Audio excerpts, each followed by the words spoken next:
ಈಗ ಒಂದು 3 ಡೇಸಿಂದ ನಾವು ನೋಡ್ತಾ ಇದ್ದೀವಿ ಸೋಷಿಯಲ್ ಮೀಡಿಯಾದಲ್ಲಿ ಆಗಿರ್ಬೋದು ಮತ್ತು ಅನದರ್ ಬೇರೆ ರೀತಿಯಾದ ಪ್ಲ್ಯಾಟ್ಫಾರ್ಮ್ಸಲ್ಲೆಲ್ಲ ಟರ್ಮ್ ಇನ್ಶೂರೆನ್ಸ್ ಮಾಡಿಸ್ಕೊಂಡ್ರೆ ಒಳ್ಳೆಯದು ಅಂತ ಹೇಳ್ತಿದ್ದಾರೆ. ಇದ್ದರೆ ಒಳ್ಳೆಯದೇ, ಯಾವ ರೀತಿ ಅಂತ ಹೇಳ್ತೀನಿ ನೋಡಿ. ಟರ್ಮ್ ಇನ್ಶೂರೆನ್ಸ್ಗಿಂತ ನಾರ್ಮಲ್ ಲೈಫ್ ಇನ್ಶೂರೆನ್ಸ್ ಇದ್ದರೆ ಏನು ಬೆನಿಫಿಟ್ ಅಂತ ಹೇಳ್ತೀನಿ ನೋಡಿ. ಮಂತ್ಲಿ ಇದರಲ್ಲಿ ಬಂದ್ಬಿಟ್ಟು 1762 ಪೇ ಮಾಡ್ತೀರಾ. 35 ಇಯರ್ಸ್ ಪೇಯಿಂಗ್ ಟರ್ಮ್ ಇರುತ್ತೆ. ಟರ್ಮ್ ಕೂಡ 35 ಇಯರ್ಸೇ ಆ್ಯಡ್ ಆಗಿರುತ್ತೆ. ಸಮ್ ಅಶ್ಯೂರ್ಡ್ ಬಂದ್ಬಿಟ್ಟು 7 ಲ್ಯಾಕ್ ಇರುತ್ತೆ.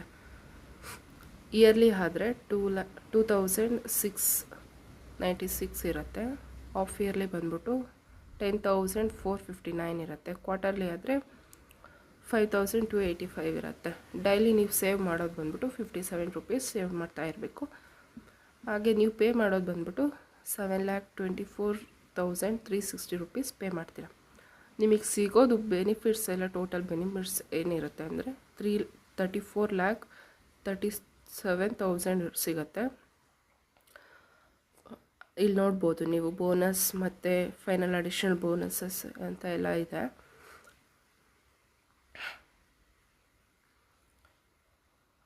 ಮತ್ತು ಏನು ಗೊತ್ತಾ, ಟರ್ಮ್ ಇನ್ಶೂರೆನ್ಸಲ್ಲಿ ನೀವೇನು ಪೇ ಮಾಡ್ತೀರಾ, ಈಗ 40 ಇಯರ್ಸ್ ಅಂದರೆ 40 ಇಯರ್ಸ್ ಒಳಗಡೆ ನೀವು ಸತ್ತರೆ ಮಾತ್ರ ಬರುತ್ತೆ ಅದು ನಿಮ್ಮ ಫ್ಯಾಮಿಲಿಗೆ ಅಮೌಂಟು, ಇಲ್ಲಾಂದರೆ ಬರೋದಿಲ್ಲ ಟರ್ಮ್ ಇನ್ಶೂರೆನ್ಸಲ್ಲಿ.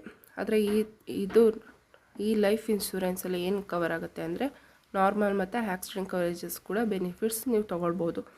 ಇಲ್ಲಿ ನೋಡ್ತಿದ್ದೀರಾ 30 to 65 ಇಯರ್ಸ್ ಒಳಗಡೆ ಏನಾದರೂ ಮಿಸ್ ಆಗಿ ಮಿಡಲಲ್ಲಿ ಏನಾದರೂ ಆಯಿತು ಅಂತಂದರೆ ನಾಮಿನಿಗೆ ಈ ಬೆನಿಫಿಟ್ಸ್ ಎಲ್ಲ ಅವ್ರಿಗೆ ಹೋಗುತ್ತೆ ಫುಲ್ ಅಮೌಂಟ್. ಅಕಸ್ಮಾತ್ ಇದರಲ್ಲಿ ಲೈಫ್ ಇನ್ಶೂರೆನ್ಸಲ್ಲಿ ಅವರಿಗೇನೂ ಆಗಲಿಲ್ಲ, 65 ವರ್ಷದವರೆಗೂ ಅವ್ರು ಚೆನ್ನಾಗಿದ್ದಾರೆ, ಆಗ ಅವರಿಗೆ ಫುಲ್ ಮೆಚುರಿಟಿ ಅಮೌಂಟ್ ಸಿಗುತ್ತೆ ಅವ್ರ ಕೈಗೆ. ಅಕಸ್ಮಾತ್ ಟರ್ಮ್ ಇನ್ಶೂರೆನ್ಸ್ ಮಾಡಿಸ್ಕೊಂಡ್ರೆ ನೀವು ಸತ್ತರೆ ಅದು ನೀವು ಅನುಭವಿಸೋದಕ್ಕಾಗೋದಿಲ್ಲ, ನಿಮ್ಮ ಮನೆಯವರು ಅನುಭವಿಸ್ತಾರೆ. ಏನೂ ಮಾಡಿಲ್ಲ ಅಂತ ಹೇಳೋಕ್ಕಾಗಲ್ಲ. ನಿಮ್ಮ ಮನೆಯವರು ಸ್ವಲ್ಪ ಮಾಡಿಟ್ಟಿದ್ದಾರೆ, ಸ್ವಲ್ಪ ಅಮೌಂಟ್ ನಮಗೂ ಸಿಕ್ಕಿದೆ ಅಂತ ಅವರು ಹೇಳ್ಕೊಬೋದು ಬೇರೆಯವರಿಗೆ. ಇದರಲ್ಲಿ ಏನಾಗುತ್ತೆ ಅಂದರೆ ನಮಗೆ ನಾವು ಉಳಿಸಿದ್ದು ನಾವೇ ಅನುಭವಿಸೋ ಥರ ಆಗುತ್ತೆ. ಕೆಲವರು ಹೇಳ್ತಾರೆ ನಾವು ಮಾಡಿದ್ದು ನಾವೇ ತಿನ್ನಬೇಕು ಅಂತ.